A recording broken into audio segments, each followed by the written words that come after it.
Bees! Hello and welcome. It's me, Barney Roseman. I'm the Vin Library, and I bring you bees. Isn't this great? I love it when I get random toys in VR chat. It's wonderful. Anyway, that is not the point of today's stream. Hello everyone. Hello Xnam. Hello Nimby.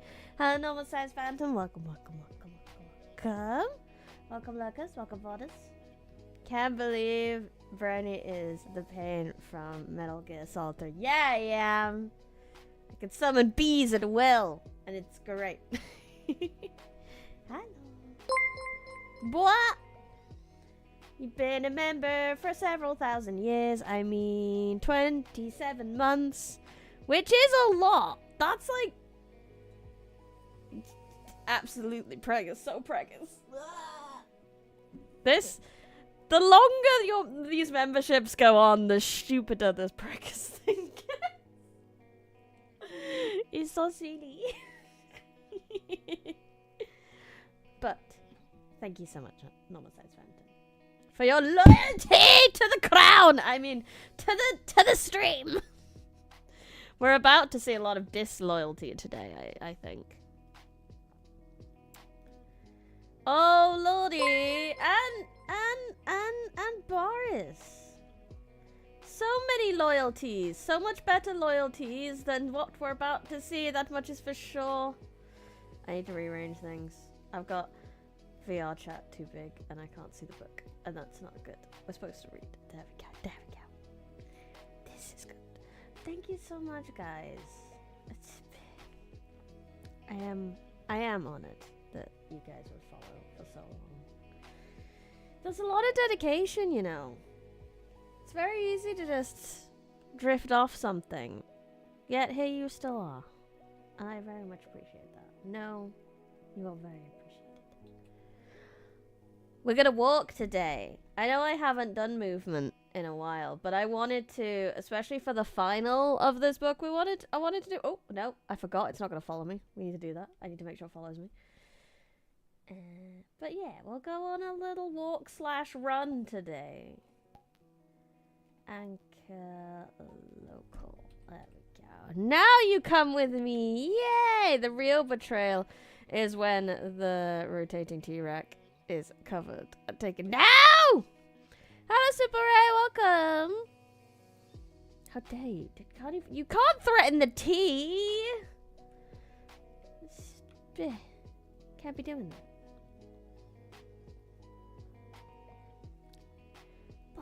Where were we even? I believe Lancelot just got caught in Gwenny's bed. Yeah. Well, not in her bed, in her bedroom. This version is interesting because it seems to insinuate that Lancelot was doing nothing untoward, and that everyone was assuming just because of his close relationship with Guinevere. It doesn't seem to be that they did the deed. More that they were just a little too close and people didn't like that. So, which way should we go? I go forward or left? We can go this way towards what looks like a spooky castle, or this way, which also could be towards a spooky castle. I'm gonna leave that way till last, and I'm gonna go this way. Let's go. So now it chanced that, in the turmoil of the fighting, Sir Lancelot had, unawares, struck down and slain 2 good knights, Sir Gareth, rip Sir Yowie hands, and Sir Gaheris, knowing it not. Oh, there's another fork in the road. I think this way's blocked, so we have to go the block way first. For he fought wildly, and saw not that they were unarmed. When King Arthur heard, therefore, and of all that battle, and the rescue of the queen, he sorrowed heavily for the good knights, and was passing wroth with Lancelot, and the queen. Oh no. Hello, Dread Excalibur! Yeah, we're going on a nice walk. Ooh, look at this. Spooky. They were okay knights. 7 out of 10. Mustache twirling Philly. No! When King Arthur... Oh, yeah. Wait, next page. But when Sir Gawain heard of his brethren's death, he swooned for sorrow and wrath. For... I thought that was a ton. There's these orbs. Oh, I can turn on a mirror here. Hey, look, it's another me. It's haunted in here. So you can turn on a mirror, that's what that is. Good time. Anyway. He swooned for sorrow and wrath, for he wist that Sir Lancelot had killed them in malice. As soon as he recovered, he ran in to the king and said, Lord King and uncle, sir, this oath, which now I swear that from this day I will not fail Sir Lancelot till one of us hath slain the other.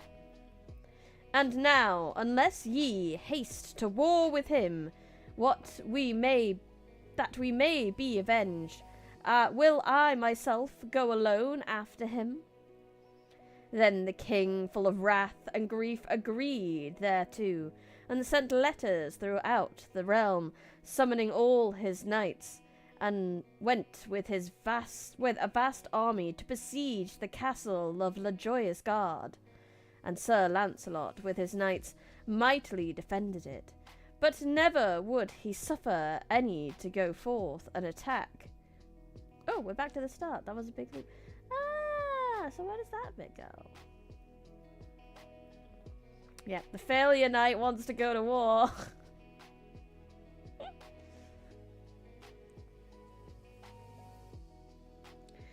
But never would he suffer any to go forth and attack one of the king's army, for he was right loth to fight against him. So when 15 weeks passed... Oh, I see. So what's up here? So when 15 weeks were past, and King Arthur's army wasted itself in vain against the castle, for it was passing strong, it chanced upon a day Sir Lancelot was looking from the walls, and espied King Arthur and Sir Gawain close beside. Come forth, Sir Lancelot, said King Arthur right fiercely, and let us two meet in the midst of the field. God forbid that I should encounter thee, Lord, for thou didst make me a knight, replied Sir Lancelot. Then cried Sir Gawain, Shame on thee, traitor and false knight! Yet be ye well assured, we will regain the queen, and slay thee and thy company. Yes, double shame on ye to slay my brother, Gaheris unarmed, or Sir Gareth also, who loved ye so well. For that treachery be sure I am thine enemy until death. I feel like I should be further away from the camera so that I can come at you with full spoop. Let me do some nonsense. Camera, I got to the world so that I can adjust. Yeah, we need to, yeah, there we go. I feel like this is better.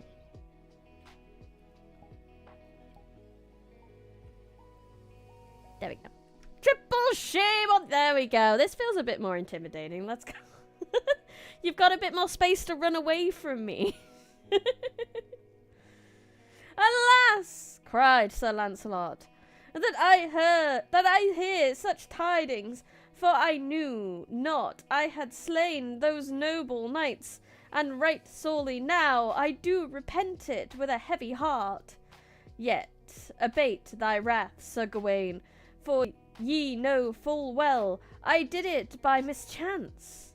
For I loved them ever as my own brothers. Thou liest, false recreant, cried Sir Lancelot fiercely. I blown my own nose on ye, silly knights.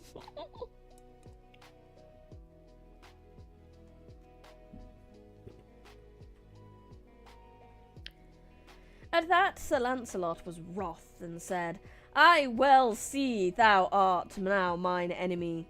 and that there can be no more peace with thee, or with my lord the king, else would I gladly give back the queen. Then the king would fain have listened to Sir Lancelot, for more than all his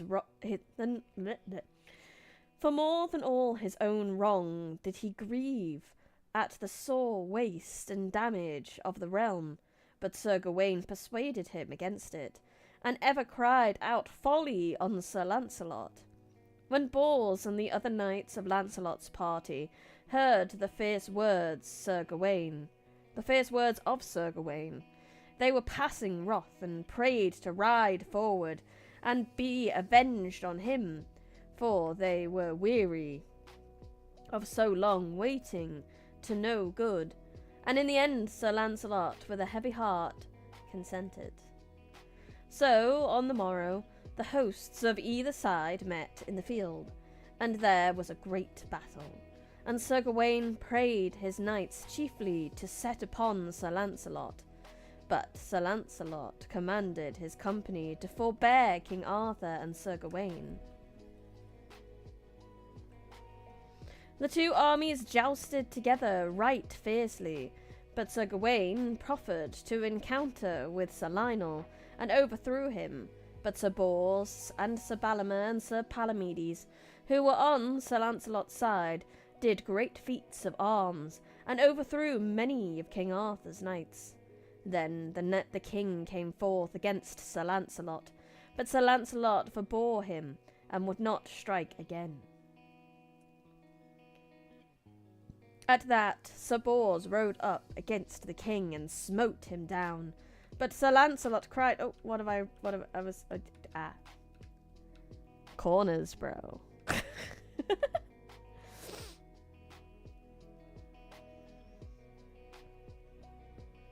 Touch him not on pain of thy head. And going to King Arthur, he alighted and gave him his own horse, saying, My lord, I pray thee forbear this strife, for it can bring to neither of us any honour. And when King Arthur looked on him, the tears came to his eyes. He thought of his noble courtesy, and he said within himself, Alas, that ever this war began. Hello, Goober, welcome. Feats of great arms sound like they were just juggling well. I'm not out of the library, this is just VR.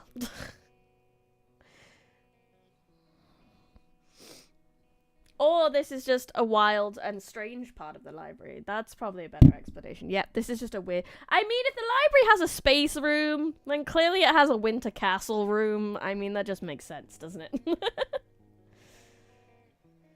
But on the morrow, Sir Gawain led forth the army again, and Sir Bors commanded on Sir Lancelot's side. And they too figured out where they were going. What library is it? It's the Winter Castle library. Is that not obvious? There's books in these boxes, obviously. That's where they keep all the books in here. It's really weird. The library's a strange place. There's so many rooms. So many to run through. Yay! On the morrow, Sir Gawain led forth the army. Sir Bors... Where was I up to? I think I was just at the start, wasn't I? I lost my reading place. It's fine. This is what the adventurer outfit is for. It keeps me warm.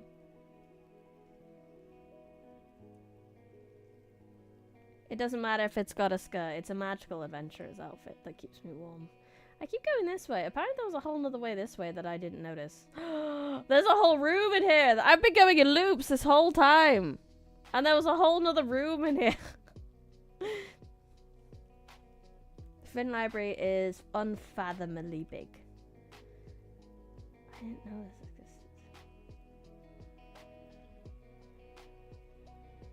Oh, it's not my library. I'm a prisoner of it, like I say. I'm just lucky to be here. Just happy to be here. It'd be better if I didn't have to pay for my internet and bills and stuff. But apparently I don't get to escape capitalism by being in a magical library, which is just a bit shit. I didn't sign up for this. I signed up for the Isekai Slow Life package, but I never got it. I was scammed!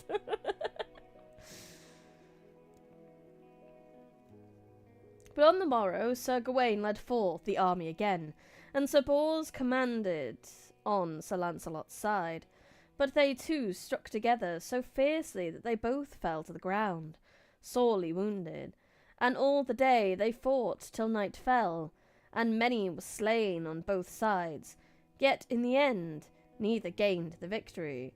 But by now the fame of this fierce war spread through all of Christendom, and when the Pope heard, therefore he sent a bull, and charged King Arthur to make peace with Lancelot, and receive back Queen Guinevere, and for the offence imputed to her absolution should be given by the Pope. I didn't know the Pope got involved in Arthurian myth, but you know, it kind of makes sense. Besides the multiple times it got stuck in space. Yeah, it's the space room. And I got space powers from it, which was great. Even the Fae are affected by capitalism. This is exactly what Tim Curry warned us about. It is. You have too much personality for that package. It goes to blank slates. Aww. I can pretend to be bored. No. No, I can't stop making weird sounds in my life, so I clearly can't pretend to be boring. But that's such a wonderful compliment at the same time. Thereto would King Arthur straightway have obeyed, but Sir Gawain ever urged him to refuse. God damn it, Gawain! The knight failure is absolutely, in this version of events, the one who destroys the round table, really.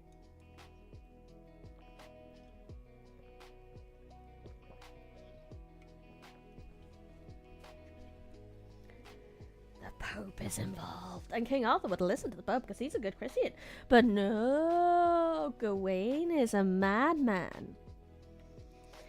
When Sir Lancelot heard thereof, he wrote thus to the king: It was never in my thought, Lord, to withhold thy queen from thee, but since she was condemned for my sake to death, I deemed it but a just and knightly part. I deemed it but just a knightly part to rescue her therefrom. Wherefore I recommend to me your grace, and within 8 days I will come to thee, and bring the queen in safety. Knight failure do be knight failing. He do! We thought he'd like improved. We thought he wasn't a knight failure anymore, but he is in fact still a knight failure. The knight failure deserves the bees. Then within 8 days, as he had said, Sir Lancelot rode from out the castle with Queen Guinevere, and 100 knights for company, each carrying an olive branch, in sign of peace. And so they came to the court, and found King Arthur sitting on his throne, with Sir Gawain and many other knights around him. And when Sir Lancelot entered with the queen, they both kneeled down before the king. Anon Sir Lancelot rose and said, My lord, I have brought hither my lady the queen again, as right requireth, and by commandment of the Pope and you. I pray ye take her to your heart again, and forget the past. For myself I ask nothing, and for my sin I shall have sorrow and sore punishment. Yet I would to heaven I might have your grace. But ere the king could answer, for he was moved with pity at his words, Sir Gawain cried aloud, Let the king do as he will, but be sure, Sir Lancelot, thou and I shall never be accorded while we live. for thou hast slain my brethren treacherously and unarmed. As heaven is my help, replied Sir Lancelot, I did it ignorantly, for I loved them well, and while I live I shall bewail their death. But to make war with me were no avail, for I must needs fight with thee if thou assailest. And peradventure I might kill thee also, which I were right loth to do. I will never forgive thee, cried Sir Gawain, and if the king accordeth with thee, he shall lose my service. Oh my. Gawain's real mad.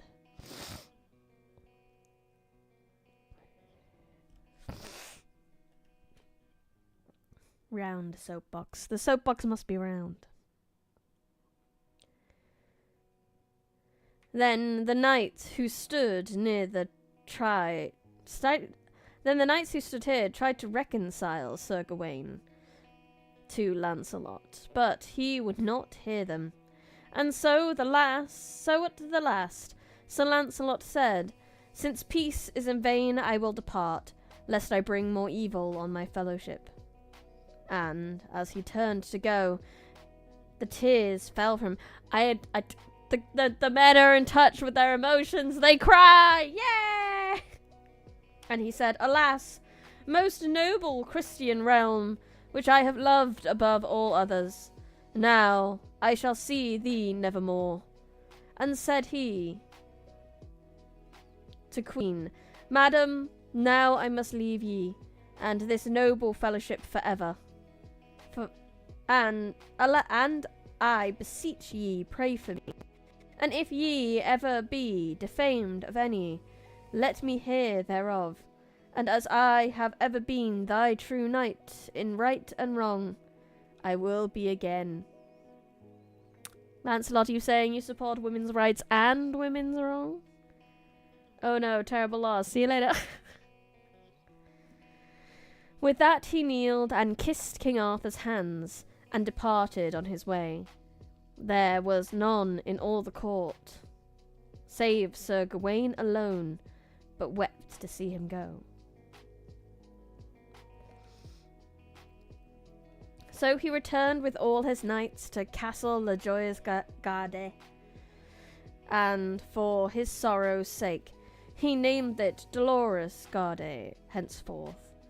Anon he left the realm, and went with his fellowship beyond the sea to France, and there divided his lands among them equally, he sharing but as the rest.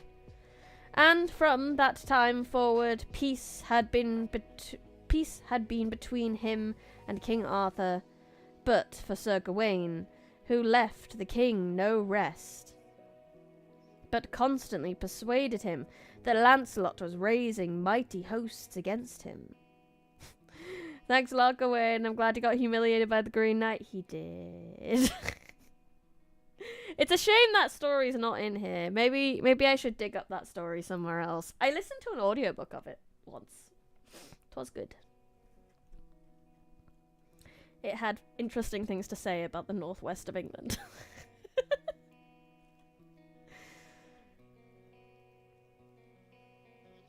So, in the end, his malice overcame the king, who left the government in charge of Mordred, and made him guardian of the queen, and went with a great army to invade Sir Lancelot's lands. God damn it, Gawain. You just left things open to Mordred. Fuck.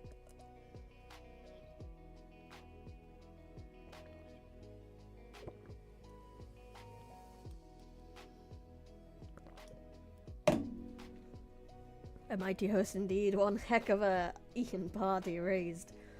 And Arthur was not invited. Nope. And that's why he's so mad. Yet Sir Lancelot would make no war upon the king, and sent a message to gain peace on any terms King Arthur chose. But Sir Gawain met the herald ere he reached the king, and sent him back with taunting and bitter words. Whereat Sir Lancelot sorrowfully called his knights together, and fortified the castle of Benwick, and there was shortly besieged by the army of King Arthur. And every day Sir Gawain rode up to the walls and cried out foully on Sir Lancelot, till upon a time Sir Lancelot answered that he would meet him in the field and put his boasting to the proof. So it was agreed on both sides that there should none come nigh them, and separate them until one had fallen or yielded, or they both rode forth, and they too rode forth. Then did they wheel their horses apart, turning, came together as they had been thunder, and so that both horses fell, both their lances broke, and that they drew their swords, and set upon each other fiercely, and passing grievous strokes.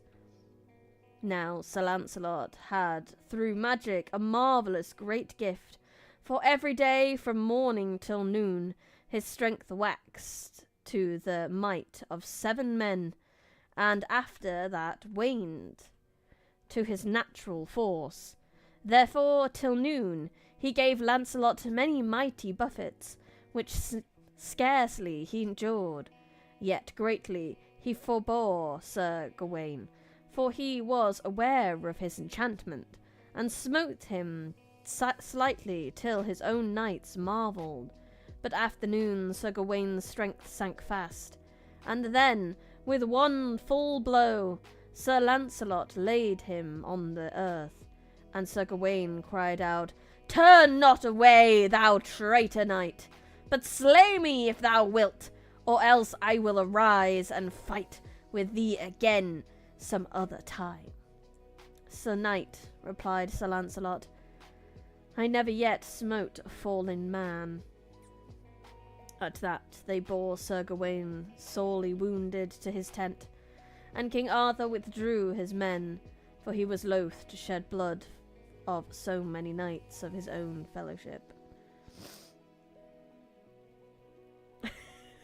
Gawain absolutely mooning and pissing all over.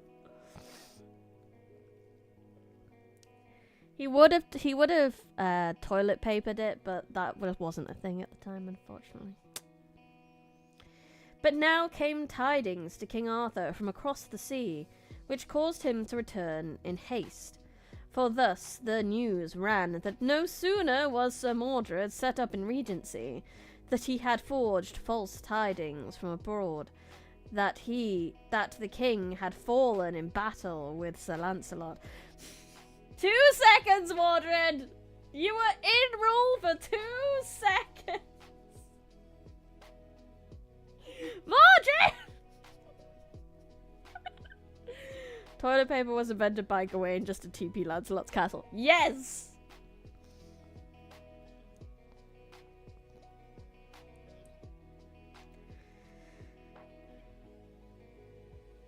Whereat he had proclaimed himself king, and had been crowned at Canterbury, where he had a coronation feast for 15 days, then had gone to Winchester, where Queen Guinevere abode, and had commanded her to be his wife.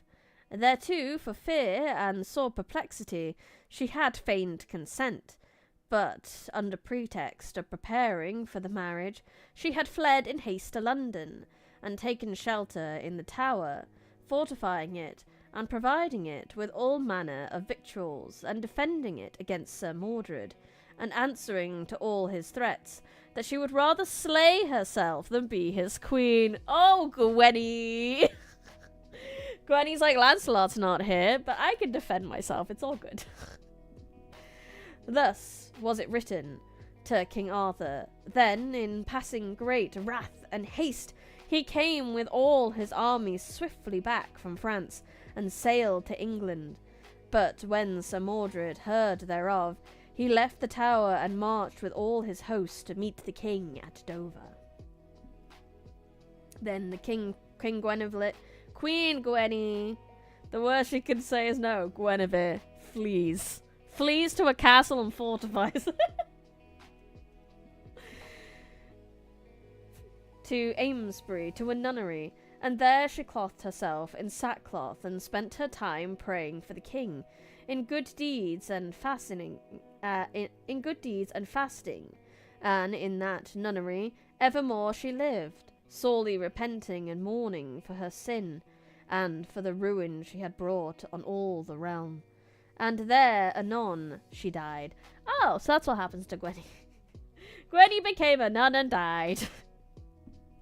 And when Sir Lancelot heard thereof, he put his knightly armour off, and bade farewell to all his kin, and went a mighty pilgrimage for many years, and after lived as a hermit till his death. When Sir Mordred came to Dover, he found King Arthur and his army but just landed, and there they fought a fierce and bloody battle, and many great and noble knights fell on both sides, but the king's side had the victory, for he was beyond himself with might and passion, and all his knights so fiercely followed him that in spite of their multitude they drove Sir Mordred's army back with fearful wounds and slaughter, and slept that night upon the battlefield. But Sir Gawain was smitten by an arrow in a wound Sir Lancelot gave him, and wounded to death. Then he was borne to the king's tent, and King Arthur sorrowed over him as it had been his own son. Alas, said he, in Sir Lancelot and in you I had my greatest earthly joy, and now it is all gone from me. And Sir Gawain answered with a feeble voice, My lord and king, I know well my death is come, and through my wilfulness, for I am smitten in the wound Sir Lancelot gave me. Alas, that I have been the cause of all this war, but for me thou hadst been now at peace with Lancelot. And then had Mordred never done this treason. I pray ye, therefore, my dear lord, be now agreed with Lancelot, and tell him that although he gave me my death wound, it was through my own seeking. Wherefore I beseech him to come back to England, here to visit my tomb and pray for my soul.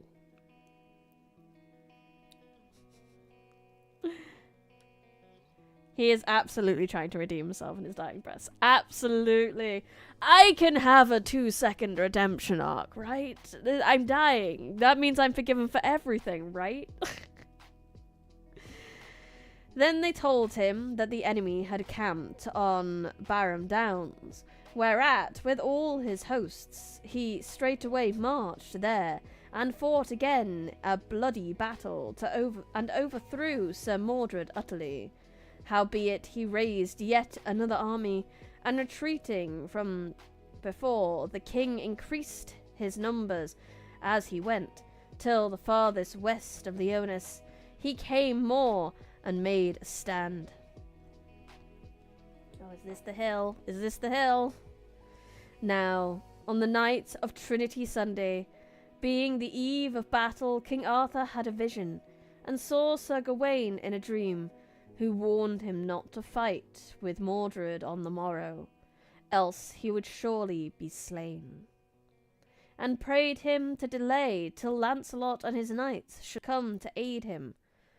So when King Arthur awoke, he told his lords and knights that vision, and all agreed to wait the coming of Sir Lancelot, and a herald was sent with a message of truce to Sir Mordred, and a treaty was made that neither army should assail each other.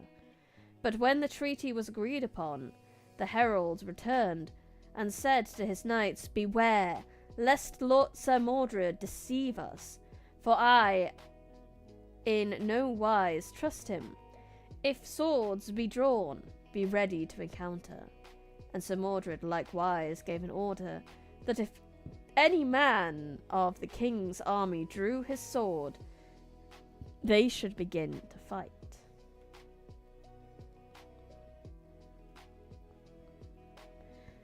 And as it chanced, a knight of the king's side was bitten by an adder in the foot, and hastily drew forth his sword to slay it. That saw Sir Mordred, and forthwith commanded all his army to assail the king. Fucking snakes, bro! Both sides rushed to battle and fought passing fierce, and when the king saw there was no hope to stay them, he did rightly, mightily, and nobly as a king should, and ever, like a lion, raged into the thickest of the press, and slew on the right hand and on the left, till his horse went fetlock deep in blood. So all day long they fought and stinted, and not till many a noble knight was slain. But the king was passing sorrowful to see his trusty knights lie dead on every side, and at the last but two remaining beside him, Sir Lucan and his brother Sir Bedivere, and both were sorely wounded.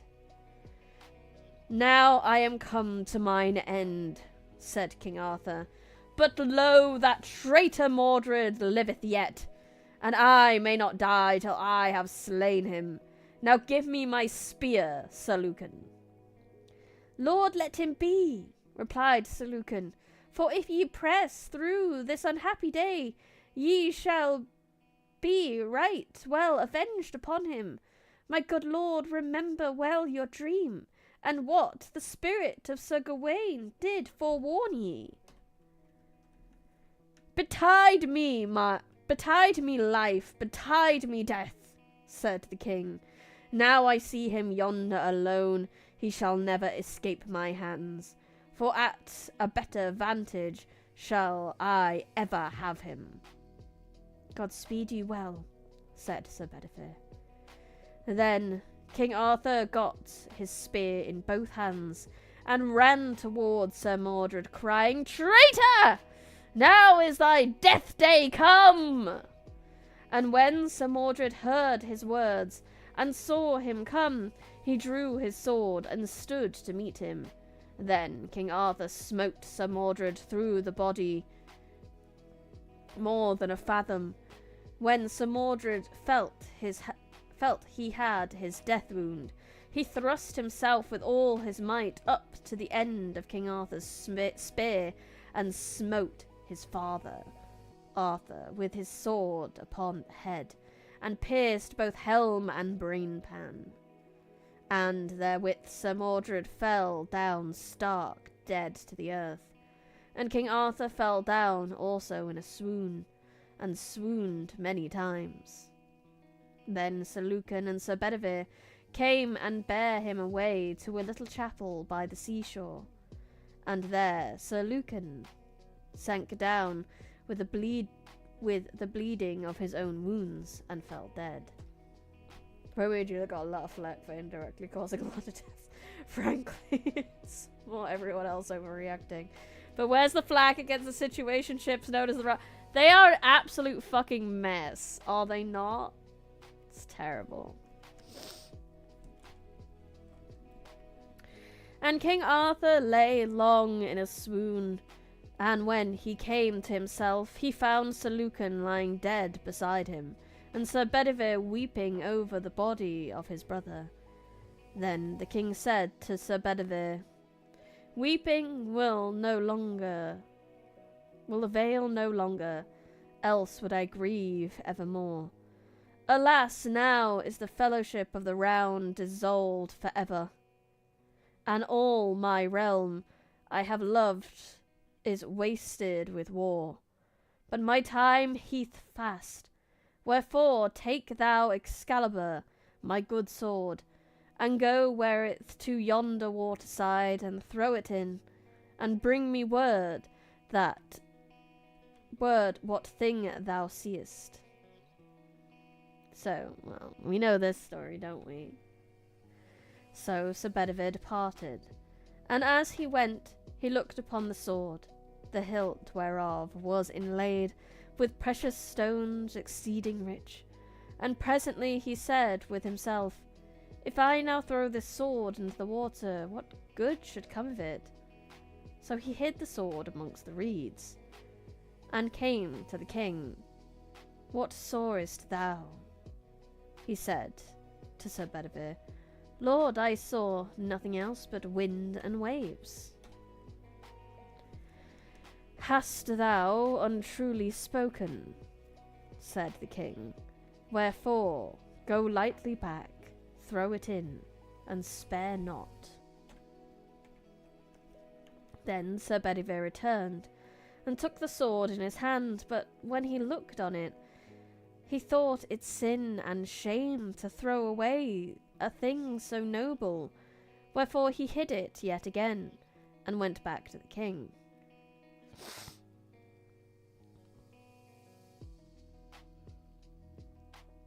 That would be an interesting thought. Being an anti-war story. I don't think it would. Only the ending is, because the start of it is very pro-war. Remember we had King Arthur like take over countries in an entire paragraph.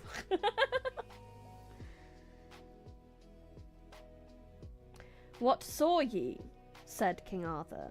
Lords, answered he, saw nothing but the water ebbing and flowing. O traitor and untrue, cried the king, twice hast thou now betrayed me. Art thou called of men a noble knight, and wouldst thou betray me for a jewelled sword?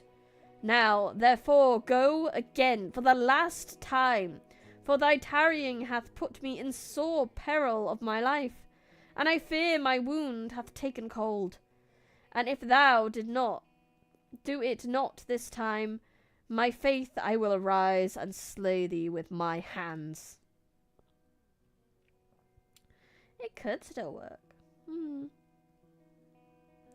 And Sir Bedivere ran quickly and took up the sword, and went down to the water's edge, and bound the girdle round the hilt, and threw it far into the water.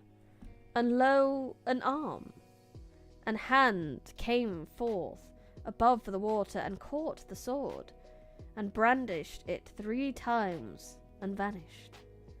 So Sir Bedivere came again to the king, and told him what he had seen. Help me from hence, said King Arthur, for I dread me. I have tarried over long. Then Sir Bedivere took the king up in his arms, and bore him to the water's edge. And by the shore they saw barged with their feet. By the shore they saw a barge with 3 fair queens therein, all dressed in black. When they saw King Arthur, they wept and wailed. Now put me in the barge with the bitches, he said to Sir Bedivere, and tenderly he did so. When the 3 queens received him, he laid his head upon the lap of one of them, who cried, Alas, dear brother, why have ye tarried so long? For your wound hath taken cold. With that the barge put from the land, and when Sir Bedivere saw it departing, he cried with a bitter cry, Alas, my lord King Arthur, what shall become of me now ye have gone from me? Comfort ye, said King Arthur, and be strong, for I may no more help ye. I go to the Vale of Avalon to heal me of my grievous wounds, and if ye see me no more, pray for my soul. Then the 3 queens knelt down around the king, and sorely wept and wailed. And the barge went forth to the sea, and departed slowly out of Bedivere's sight. The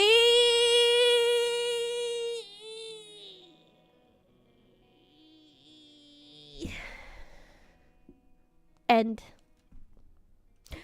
We did it! We read the whole book, and the rest of this, I believe, is just like Gutenberg license stuff.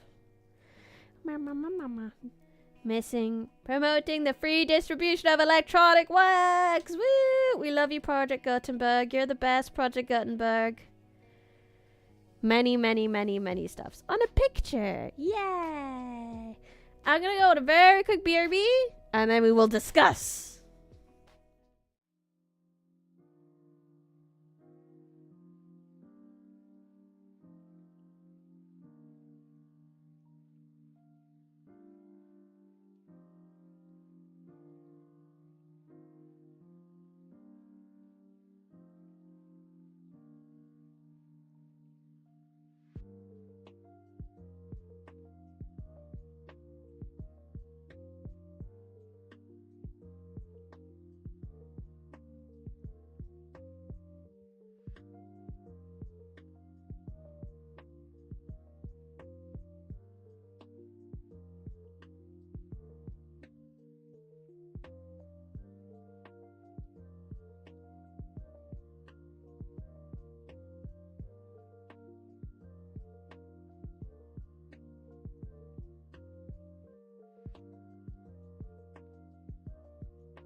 I have returned. Now, we have some important things now. Let's have a look. This was really fun. I'm glad we picked this book. Back. Oh, so this was okay, finding the sword. Ah, cute. Moral of the story, a watery tart distributing swords really isn't the legitimate form of government when you think about it. It's true. We had chapter 1, prophecies and nonsense. Chapter 2, more prophecies and nonsense. That was the crazy one where it's like, and Arthur took over this part of the country, and this part, and the entirety of Ireland, and Wales was subjugated.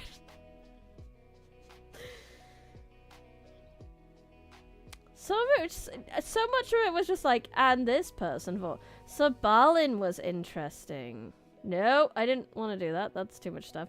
So Balin's story was interesting, because I didn't really know much about him. But he's the one who got a waifu via magical sword, but the magical sword dooms him to, like, kill his brother, basically. But I didn't know that's the magical sword that Galahad gets later on. So that was very fun. Didn't know about that.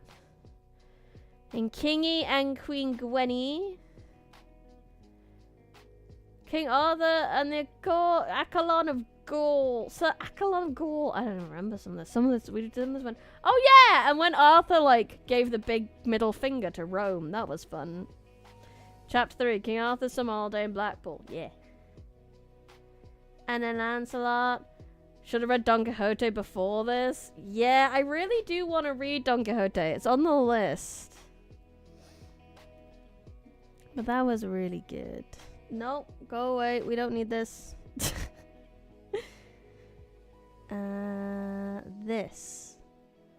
This is what we need.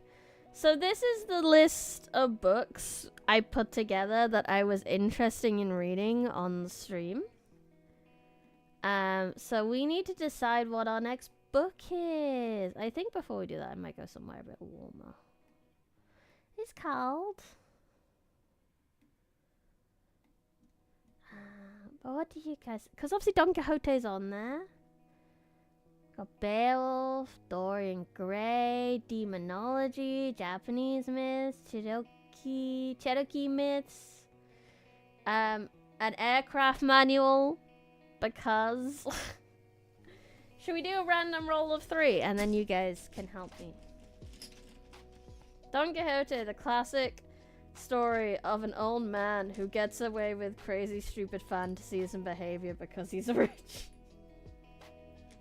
Sounds about right. How many of these have we got? We got 1, 2, 3, 4, 5, 6, 7, 8, 9, 10, 11, 12, 13. I don't have a D13. That's an awkward number.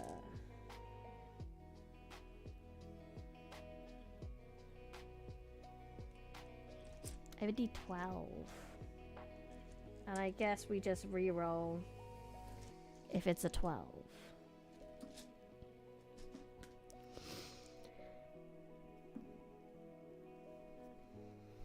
Let me turn the mic down so you can hear. 4.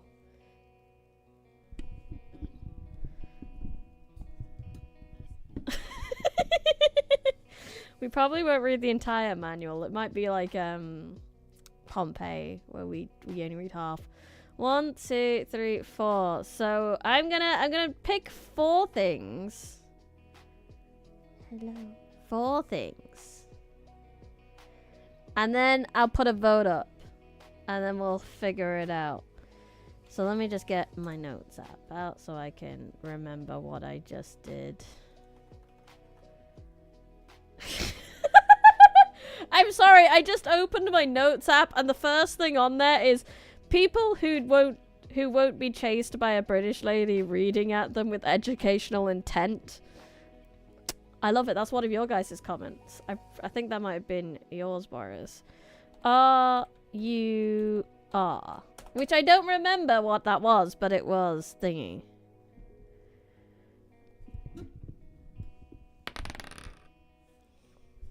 Seven! Yeah, it does sound like you, doesn't it? And it was a wonderful line, and I saved it in a notepad, and then forgot about it.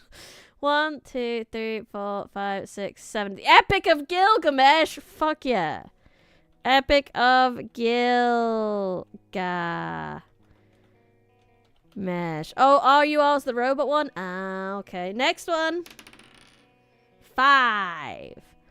1, 2, 3, 4, 5. Don Quixote. Don Q-U Jote. One more. 11. So that's the last one.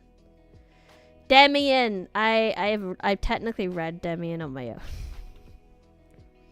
The first yaoi. Demian is a good yaoi.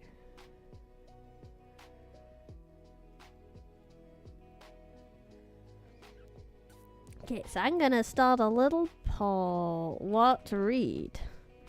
with those options. Add option, add option.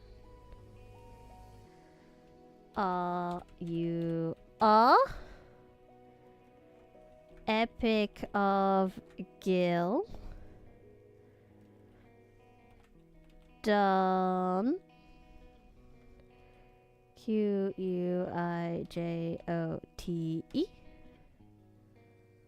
Kinda want all three. You gotta vote for one. And Demian. Start the poll! We also need to figure out what to do for, like, the rest of the stream. Have, like, an hour left, I believe. Don Quixote is winning. With, like, 100%. But there's only one vote, so.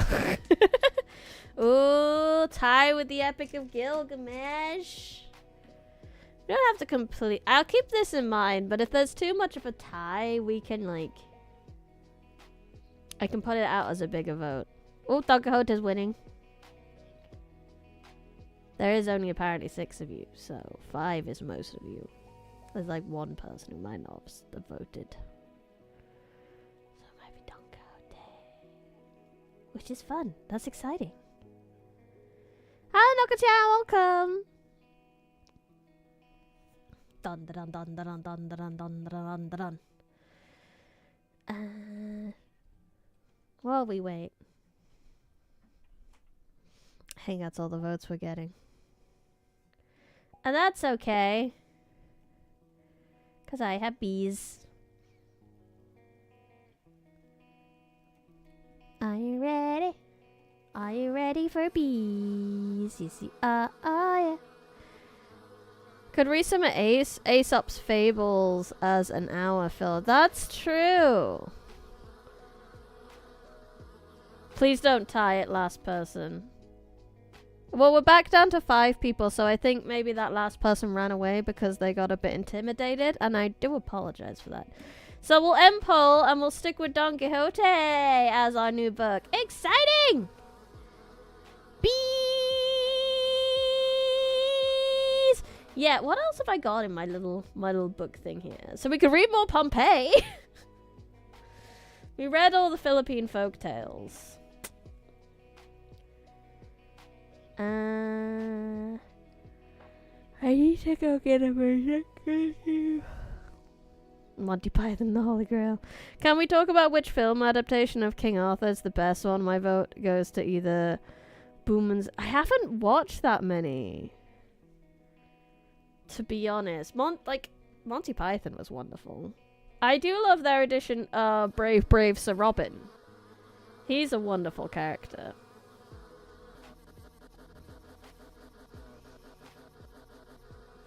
Anyway, let's put the bees away. Yes, I need to go look for a book we can read. Just for now. Monty Python. I've watched Monty Python and the Holy Grail so many times in my life. Project Gutenberg. My favorite place for random stuff. I need some real short stories. Aesop. Yes.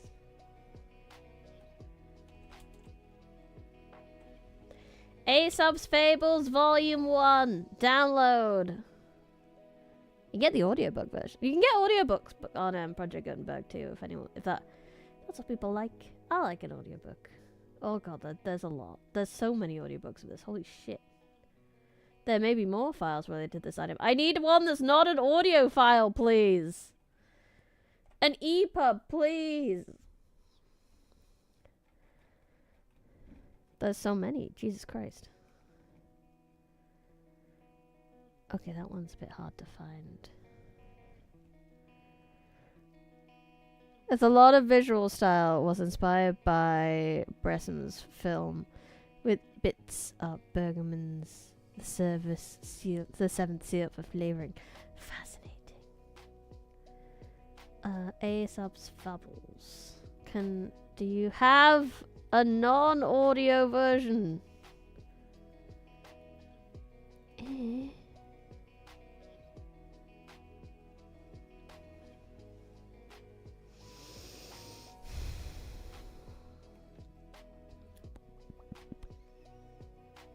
the fables of Aesop. Maybe that one. Ha ha ha! Yay! EPUB. No, with images, please. Yes. Let's just throw that in a folder. Story time. Save. Open the folder. Throw it in my little thingamajig. Open. Oh, which one do we... Oh, there's so many. There's so many. How do we decide which one we're gonna read? Oh god, I need a drink. That sounded a little croaky, didn't it?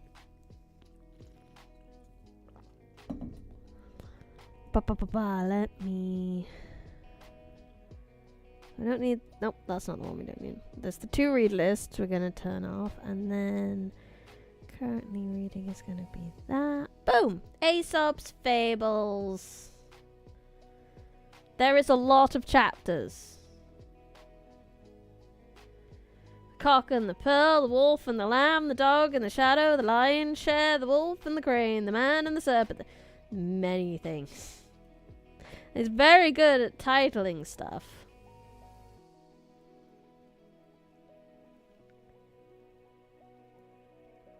Boop. Selected and told anew, and their history chased by Joseph Jacobs with pictures done into pictures by Richard Highway. Wonderful.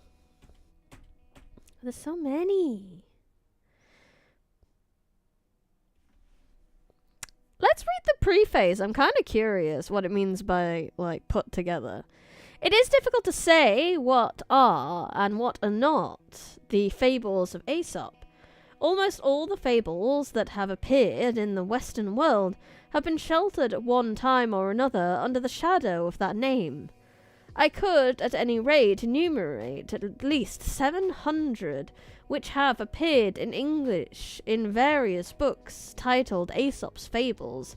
Lestrange's collection alone over 500. In the struggle for existence among all these, an uncertain number stands out as being the most effective and the most familiar. I have attempted to bring most of these into the following pages. There is no fixed text even for the nucleus collection contained in this book. Aesop himself is so shadowy a figure that we might also almost be forgiven if we held, with regard to him, the heresy of Mistress Elizabeth Prigg. What we call his fables can in most cases be traced back to fables of other people, notably of Faradus and Babrus. It is unusual to regard the Greek prose collection passing under the name of Aesop, and having greater claims to the eponymous titles, but modern research has shown that these are but medieval prosings of Barbarus's verse. I have therefore felt at liberty to retell the fables in such a way as would interest children, and have adopted from the various versions that which seem most suitable in each case, telling the fable anew in my own way.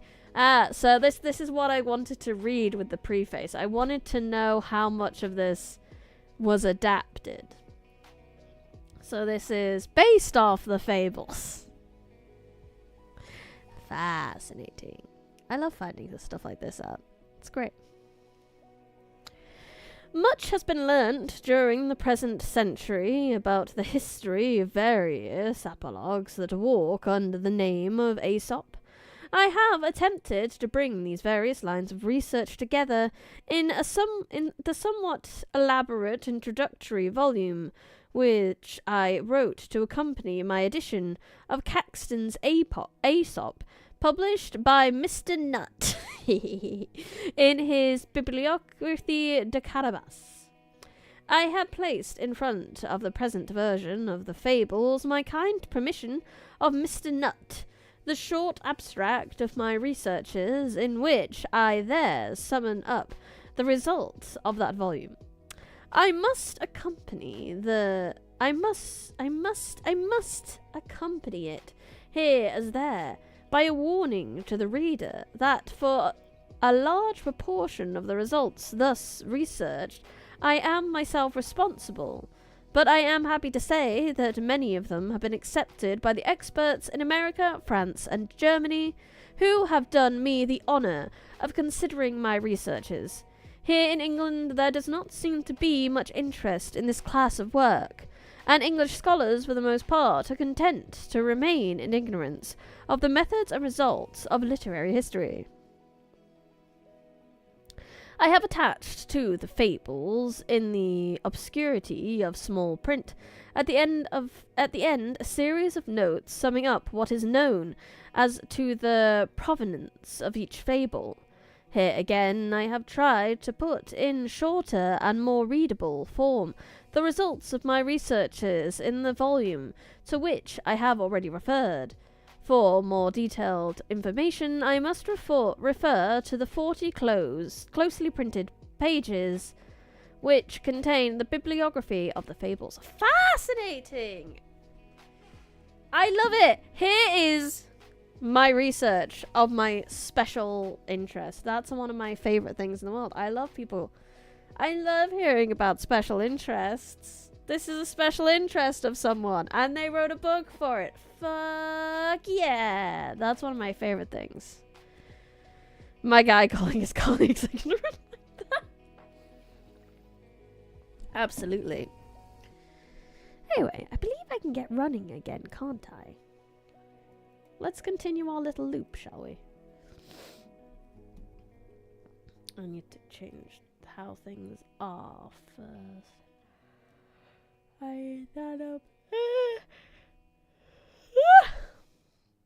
And this down here, so I can read it while doing things. It was a good suggestion, Dread Excalibur. Probably not for the reason you thought it was. A short history of Aesopic fables. Most nations developed the beast tale as part of their folklore. Some go further and apply it to satiric purposes, and a few nations afford isolated examples of the shaping of the beast tale to teach some moral truth by means of the fable properly so called. But only two peoples independently made this general practice. Both Greece and in India, we find the earliest literature such casual and frequent mentions of fables as seems to imply a body of folk fables. Currently, among the people and in both countries, special circumstances raised the fable from folklore into literature. In Greece, during the speech of tyrants, when free speech was dangerous, the fable was largely used for political purposes. The inventor of this application, or the most prominent user of it, was one Aesop, a slave at Samos, whose name has ever been connected with the fable. All that we know about him is contained in a few lines of Herodotus, that he flourished in 550 BC and was killed in accordance with a Delphian oracle, and Wergild was claimed for him by the garrison of his master, Idamon. You're correct. I was thinking of short stories, not realizing he might have a totally different angle. I didn't really think of... I was thinking short stories too, but then I realized this has a forward and history, and I like these things. They're fun. Reminds me of Tolkien bitching about the entire British Academia dismissing Beowulf. Honestly, I think as a country we have like the worst history of being so close-gated book snobs. In like, it's just, we're terrible. We're terrible. We need to bash open the gates of all book snobbery. There should never be book snobbery in the world. Books are books. Are you having fun reading it? It's a book. Well done. Is a lot of people having fun reading it? Then yes, it is probably worth studying. Ugh, people are silly. So it doesn't surprise me too much to find out that we didn't want to research fables. We were just like, oh, it's just silly children's stories. Why would we look at the things that shape us as children and find that ever interesting? No, only the classics and the non-fiction for us, please. Nonsense. When free speech was established in the Greek democracies, the custom of using fables in harangues was continued and encouraged by the rhetoricians, while the mirth-producing qualities of the fable caused it to be regarded as a fit subject of after-dinner conversation, along with other jests of broader kind. This habit of regarding the fable as a form of jest intensifies the tendency to connect it with a well-known name, as in the case of R. Joe Miller. About 300 BC, Demetrius Phalereus, Wilhelm Tyrant of Athens and founder of the Alexandrian Library, collected all the fables we could find under the name of assemblies of Aesopic tales.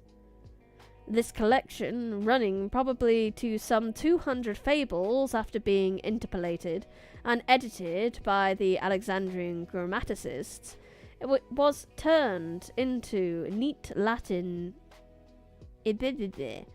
by Phaldrius, Greek freedman, and Augustus in the early years of the Christian era. As the modern Aesop is mainly derived from Phaldrius, the answer to the question, who is Aesop, is simple: Demetrius of Phaldrus.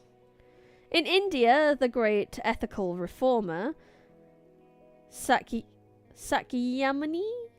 the Buddha, initiated or adopted from the Brahmins the habit of using the beast's tail for moral purposes, or in other words, transformed it into the fable proper. A collection of these seem to have existed previously and independently, in which the fables were associated with the name of the mythical sage Kasyapa. I'm probably butchering this. I apologize to any Indians. Eventually I can share my dive researching tank shells and cannons because of the game I play. I started book list and digging for more first-hand documentation. Yes, all support special interest. We love special interests. This is a very fun special interest. These were appropriated by the early Buddhists by the simple expedient of making Kasyapa the immediate preceding incarnation of the Buddha. A number of his Indian word that I could butcher, or tales, were included in the sacred Buddhistic work contained within the Jatakas, or previous births of the Buddha, in some of which the Bodhisattva, or future Buddha, appears as one of the dramatis personae of the fables. The crane, e.g. in Our Wolf and the Crane, being one of the incarnations of the Buddha, and so too the lamb of the Wolf and the Lamb. And once Buddha was, it was therefore easy for him. So the Buddhists thought to remember and tell these fables as incidents of his former careers. It is obvious that the whole idea of the fable as an anecdote about a man masquerading in the form of a beast could most easily arise and gain currency where the theory of transmigration was vividly credited. Ah, that's a good point. Smart.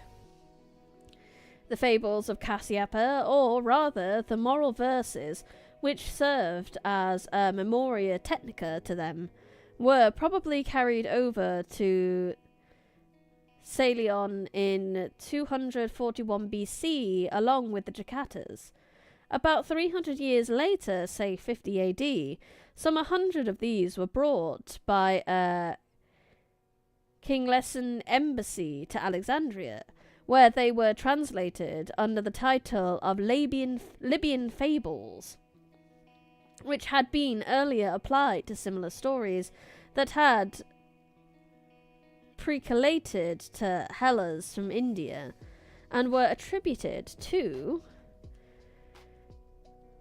Kaibeses. This collection seemed to have introduced the habit of summing up the teachings of a fable in the moral corresponding to the Gatha of Jakartas. About the end of the 1st century AD, the Libyan fables Kaibeses came known to the rabbinic school of Jabin, found by R. Jachanan Ben Sakai, and a number of the fables translated into Aramaic, which are still extant in the Talmud and Midrash.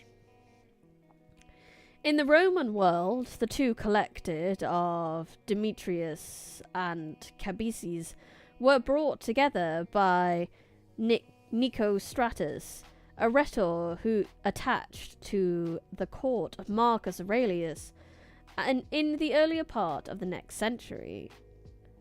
This corpus of the ancient fables, Aesopic and Libyan, accounting in all to some 300 members, was done into Greek verse with Latin accentuations by Valerius Barbarus, tutor to the young son of Alexander Severus. Still later, towards the end of the 4th century, 42 of these, mainly of the Libyan section, were translated into Latin verse by one Avian, who... Avian, not avian. Not a bird. A bird did not translate. By one Avian with whom the ancient history of the fables ends. In the Middle Ages, it was naturally the Latin Phaedrus that represented the Aesopic fable to the learned word, but Phaedrus in a fuller form than had descended us in verse. A selection of some 80 fables was turned into different prose in the 9th century, probably by the school of Charles the Great. This was attributed to the fictitious Romulus. Other prose collected by Adhemar of Trebanes was made before 1030, not the time, 1030. And still preserve some of the lines of the lost fables of Phaedrus. But fables became especially popular among the Normans. A number of them occur on the Bayeux tapestry, and in the 12th century England, the head of the Angevin Empire, became home of the fable. All the important adaptations and versions of Aesop began being made in this country. One of these, done into Latin verse by Walter the Englishman, became the standard Aesop of medieval Christendom. The same history applies in large measure to the fables of Avian, which were done into prose, transferred back into Latin verse, and sent through Europe from England. If Charles was so great, why didn't we get Charles II? Meanwhile, Barbarus had been suffering the same fate as Phaedrus. His scazons were turned into poor Greek prose, and especially of them and selections of them pass to this day as the original fables of Aesop. Some 50 of these were selected, and with the addition of dozens of Oriental fables, were attributed an imaginary Persian sage, Syntipas. This collection was translated into Syriac?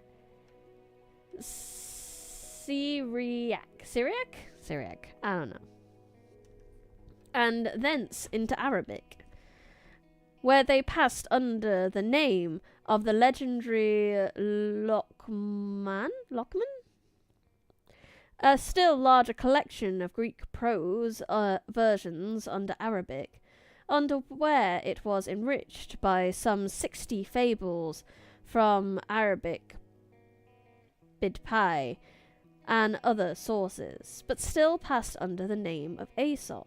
This collection contains 160 fables and was brought to England after the Third Crusade of Richard I, and translated in Latin by an Englishman named Alfred, with the aid of an Oxford Jew named Bachinia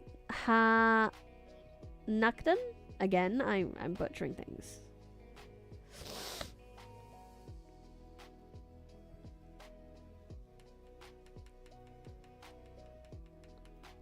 Who, on his own account, translated a number of fables into Hebrew rhymed prose under the Talmudic title Fox Fables.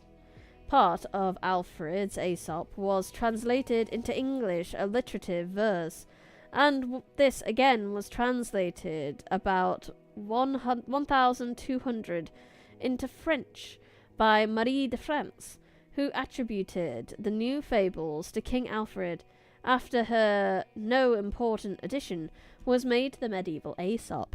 So this is fascinating. This has been translated over and over and over again, so who knows if the versions we read are anything close to the ones that were originally told. Historical Chinese whispers is happening right now. And we get to be the result. We get to have a version of that Chinese whispers to ourselves, and we can change it. Translate it to Gen Alpha. I don't know. With the invention of printing, the European Book of Aesop was compiled in 1480 by Henrik Standhauer, who put together the Romulus with selections from Avian, some of the Greek prose versions of Barbarus and Ranzunio's translations, and a few from Alfred's Aesop. To these he added the legendary life of Aesop and a selection of somewhat loose tales from Petrus Apollonzi and Poggio, good old Poggio, Poggers, Bracciolini, corresponding with the Milesian and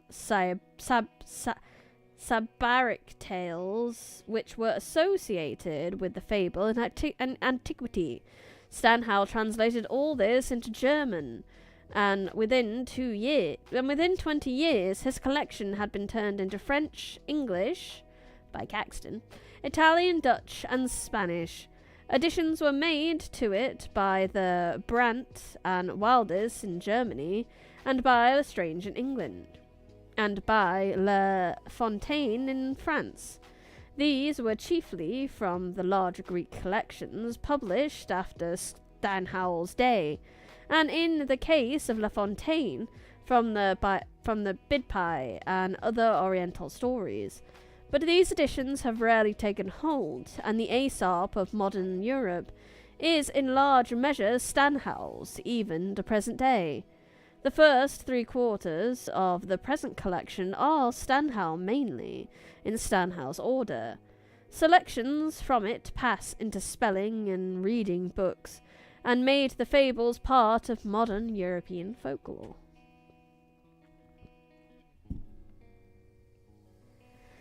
We may conclude this history of Aesop with a similar account of the progress of Aesopic investigation. First came collection.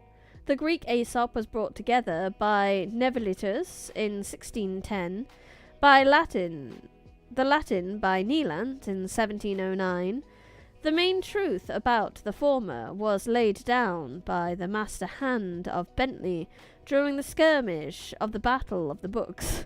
What is the skirmish of the Battle of the Books? What? What is this?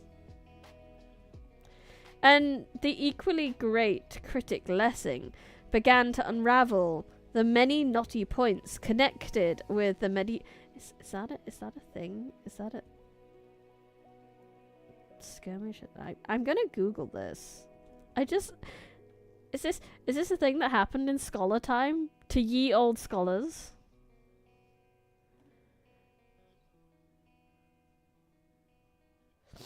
It's a satire.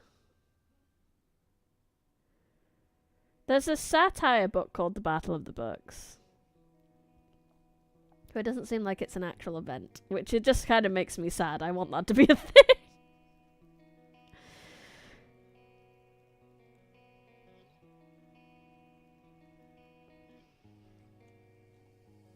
Curious. So, The Battle of the Books is a short satire written by Jonathan Swift, and published as part of Preglonomania to his Tale of a Tub in 1704. It depicts a literary battle between the King's Library as ideas and authors struggle for supremacy. Because of the satire, the Battle of the Books has become a term for the quarrel of ancients and moderns. So, Battle of the Books is not an event, but a term used to describe the quarrel of the ancients and moderns was a debate about literacy and art merit that expanded the original debaters to the members of the Academy France, the French literary community in the 17th century. So this kind of was a thing, actually. In the 17th century, there was a huge debate of art in Europe, I guess. Hello, Doppel. Yes, it's kind of why I picked this color. We could be a little Red Riding Hood. It's cute. I love it. Scholars just fighting each other by throwing books. You can't defeat me, Jonathan. I have the first folio edition of William Shakespeare's Richard III, and it will beat the shit out of you. So, origins of the debate. A central tenet of European Renaissance was the study of culture and institutes from classical antiquity. In contrast to the medieval scholaric emphasis on Christian theology, unchanging monarchy, Renaissance humanists launched a movement to recover and interpret and assimilate language, literature, and learning and values from ancient Greece and Rome. Oh, so it was basically, because obviously after Rome, like, Christians kind of like pile drived everything into the ground. This was actually an attempt to get some history back by the sounds of it. I'll put this Wikipedia page in the Discord if anyone else wants to have a quick read. But fascinating. We have learned things today.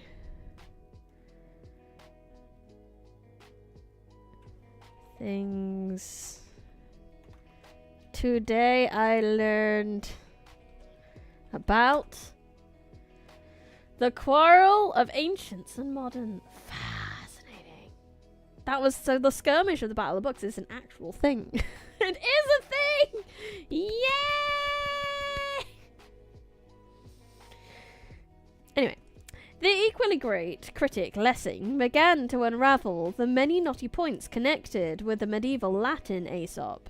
His investigations have been carried on and completed by three Frenchmen in the present century, Robert de Merle and Heviers. Alas, scholarly pursuits wane in esteem as time doth progress. Indeed, doth education no longer hold prior significance. Yes, unfortunately. 'Tis a pain.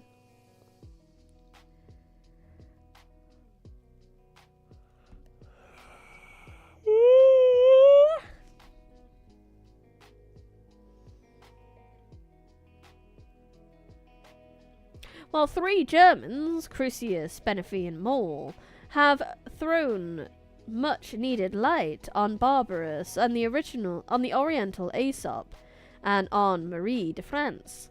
Lastly, I have myself brought together various lines of inquiry, and by adding a few threads of my own, have been able to weave them all for the first time into a consistent pattern.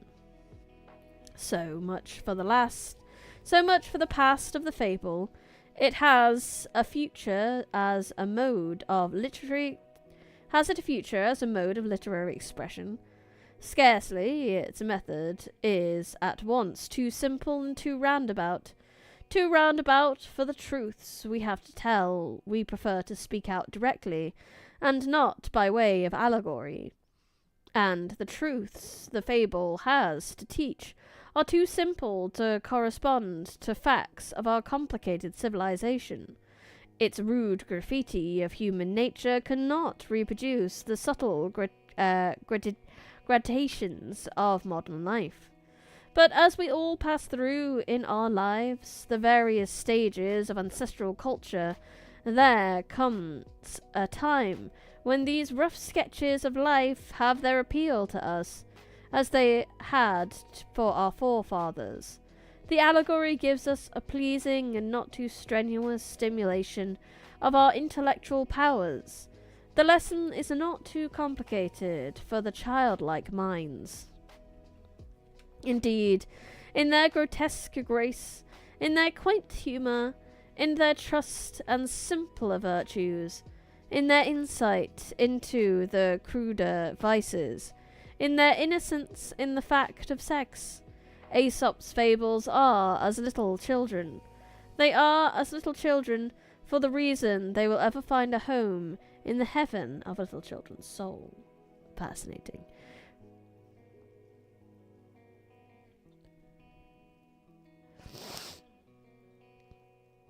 Yes, this is the winter castle we are in, just so you know. Childlike minds. Minds. Right, let's actually read a fable, shall we? Fascinating, though. We learned some things today, and I'm just excited that we did. I like learning things. Things is great. Like I said, fables. It makes sense that fables been translated left, right, and center. I mean, they're fables. Oh, I don't know. I have so much going through my brain, and I don't know how to translate it into words. My brain is like, oh, knowledge. Knowledge is fun. I like knowledge. I like learning things. The world is such a cool place that we live in. I know it's kind of shite sometimes. But then I learn some cool stuff, and I'm like, wow, that's the world I get to live in. That's so cool. I think Fable 1 is the best Fable. I don't know. I like Fable 2 because we get guns. And the guns can be really powerful if you, like, heavily invest in them, and it's so much fun. I think it's fascinating to see. We're very excited. It is. It's kind of one of the things I really like. It's the development of language, and fables is a fun thing because I think that's it's a universal humanity thing that we tell kids fun stories, and we use allegory all the time for it. I think there's probably more fables in lots of other parts of the world that we never even got touched upon. It's such a shame that we never hear much about. Obviously, mainly this is our own fault. So it's curse my own ancestors for this that we don't get much about more the America side of things. But then not even just America, like South America too. Like it's a shame that they're not mentioned in any of this, but this might be a little bit old. Maybe there's bigger Aesop, big fable books that have more fables from the Americas side of the world too, than the North and the South and the Canada and all that sort of fun stuff. That would be fun. All over the world. Let's go. The Cock and the Pearl. A cock was once strutting up and down the farmyard among the hens when he suddenly espied something shiny amidst the straw. "Ho, ho," quoth he, "that's for me," and soon rooted it out from beneath the straw. What did it turn out to be but a pearl? What did it turn out to be but a pearl that by some chance has been lost in the yard? Why is that in quotation? Grammar issues! Your digital effigy has, as a Vtuber, find itself transpired into a fantastical anime. Pray, what is the manner of... I don't... Oh, I can show you my weapon. My weapon of choice, obviously.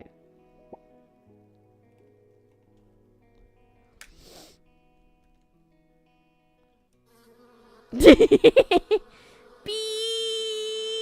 No, this is just a part of the library. It's just always like this. A dude called Scott Momday was a Native American storyteller and poet. Some of his storytelling is on YouTube if you want to watch. Yes! I love it. I'm writing that down. International storytelling. Na, na, na, na, na. Na, na, na, na, na, na, na. Bees in the library. Bees! Scott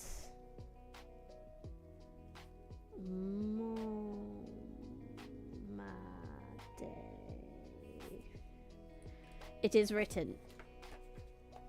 Beautiful. Anyway, enough of the bees.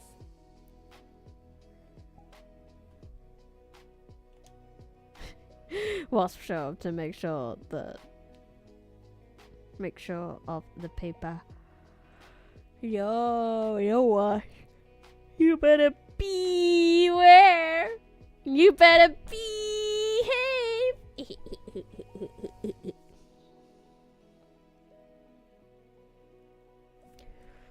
You may be a treasure, quoteth Master Cock, to men that prize you, but for me, I would rather have a single barley corn than a peck of pearls. Precious things are for those who comprise them. Is that literally the entire one?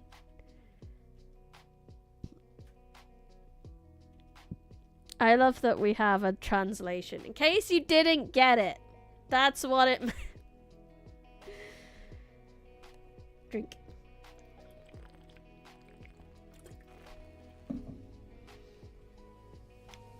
The Wolf and the Lamb. Once upon a time, a wolf was lapping at a spring on a hillside. When looking up, what should he see but a lamb, but beginning to drink a little lower down. "That's my supper," he thought he, "if only I can find some excuse to seize it." Then he called out to the lamb, "How dare you muddle the water from which I am drinking?" "Nay, master, nay," said the lambkin. "If the water be muddy up there, I cannot be the cause of it, for it runs down from you to me." "Well then," said the wolf, "why did you call me bad names this time last year?" "That cannot be," said the lamb. "I am only 6 months old." "I do not care," snarled the wolf. "If it was not you, then it was your father." And with that, he rushed upon the poor little lamb. Wah, wah, wah, wah, wah, wah, wah, wah, wah, wah, wah, ate her all up. But before she died, she gasped out, "Any excuse will serve a tyrant."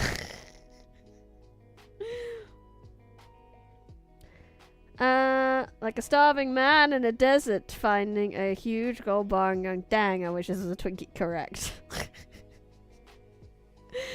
Pray tell, what transpires should you be spun by chat? What transpires should you be spun by? Nothing happens. Unfortunately, the spin doesn't work for the 3D model. I don't have a way for that to work. So spinning does not work while sprinting in VR. Yeah, I just don't have a way for that to work, unfortunately. The dog and the shadow. It happened that a dog got a piece of meat and was carrying it home in its mouth to eat in peace. Now on his way home, he had to cross a plank lying across a running brook. As he crossed, he looked down and saw his own shadow reflected in the water beneath him. Thinking it was another dog with a piece of meat, he made up his mind to have that also.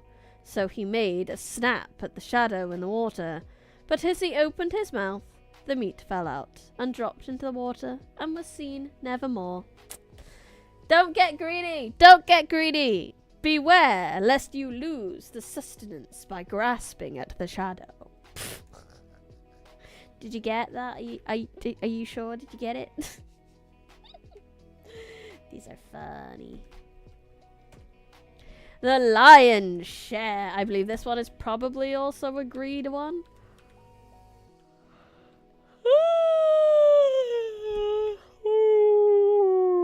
Maybe we should go somewhere a bit calmer. Somewhere I can have a nice sit. Let's have a look. Should we go back to the fire from last time? That was a nice one. Yeah, let's go to the bonfire. Or maybe that's the train. I like the train. We can get the whale noises again. Yeah. Let's go to the deep sea train. Teleportation! I like trains too.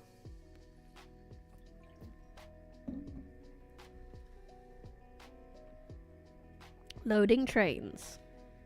Loading trains. Loading trains. Yeah, I don't... What am I going to look up for Don Quixote kind of esque worlds? Like, it's still castles medieval and stuff, isn't it? What? Oh, it's bright. Oh, there we go. It's loaded. Wonderful. Let me just turn that off. Turn that off. Wonderful. That's kind of nice seat. I need to change outfit as well, actually, because I can't sit with a skirt like this. Avatars. I need my pants. Henshin! Anyo. Pants, Brainy! Don Quixote should be more modern than medieval. The whole thing is about being Sims being stuck in the past. Ah, so maybe we can, like, do some city stuff.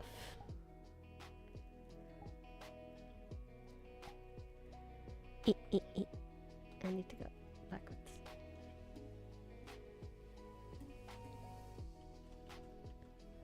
Nope. Have we got colliders?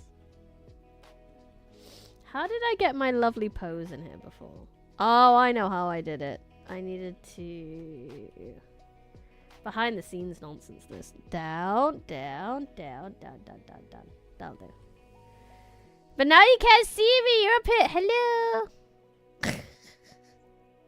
I am doing city stuff. In the city, dee, dee, dee, dee, dee, dee, dee.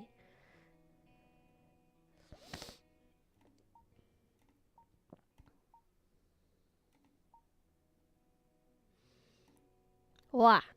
Hello. I need to zoom you out. I don't like this. It doesn't zoom out enough, and I hate that so much. Let's just move you back a little bit. And then we'll set you down there.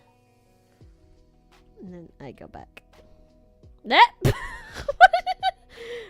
No!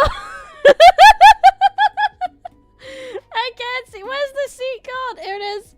Oh, that's the wrong side. That's not where you're looking. We're over here.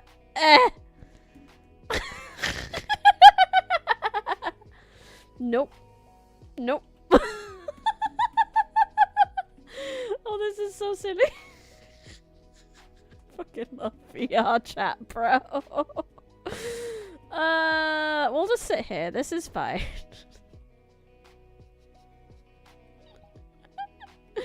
Oh my god. We're just sitting a bit strange today. This is okay. Wonderful. 10 out of 10. Bragging able to set a tray was not. It's harder than it looks, okay? Oh, terrible. I love it. 10 out of 10. The lion share. The lion went on a. The lion what? The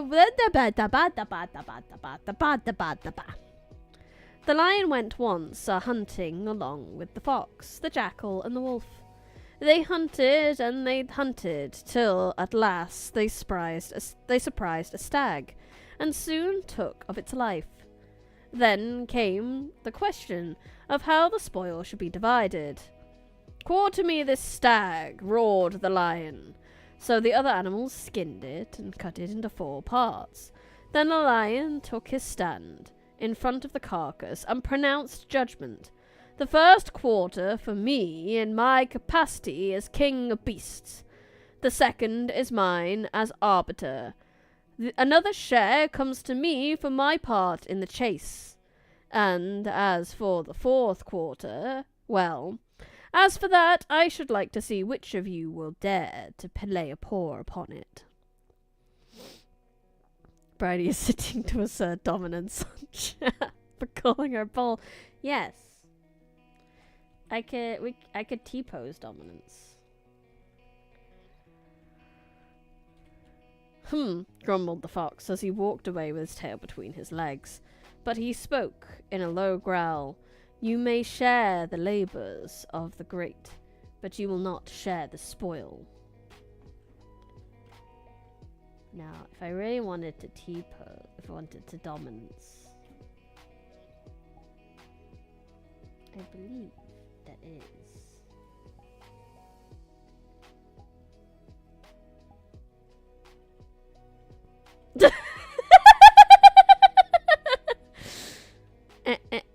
Nope. Can't get it. I can't. Whee! Oh, this is very strange. I need to. The camera is just wrong.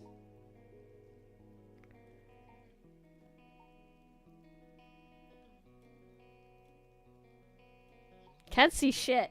I can't see shit. You can't see shit. No one can see shit right now. Oh, I know why. That's because I'm in the floor right now. How about I just not be in the floor? How about we reset? I don't know. I can't see. You can't see. I can't see. Na na na na na na na na knick knack paddywhack. Give a dog a bone. Da da da da da da da. Oh, there you go. You can see a little bit. You can see my POV now. So we could just set it there. That's nice. This will make my life easier. Nope, that didn't work. I thought I set you down, but we didn't. You came with me. I didn't intend for that. I want to be like straight on. There we go. T-pose. Oh, I wish I had a T-pose. Wah. Hello. I don't have a T-pose, but I have a T-pose. Are you intimidated yet? Not intimidated enough, evidently.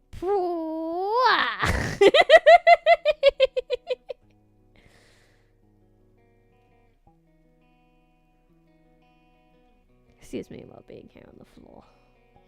No, we'll go back. Ta-da! That's what happens when I don't have enough stuff.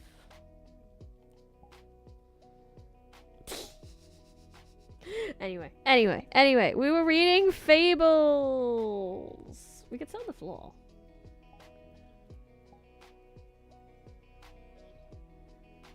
Because that feels a bit awkward, me just standing here.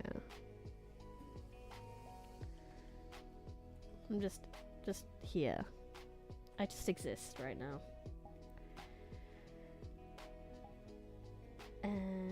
Sitting on the floor. Like this.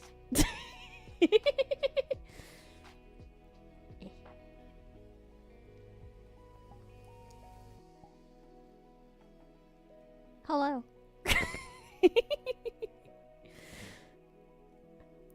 Brady of the flowers. What is your wisdom?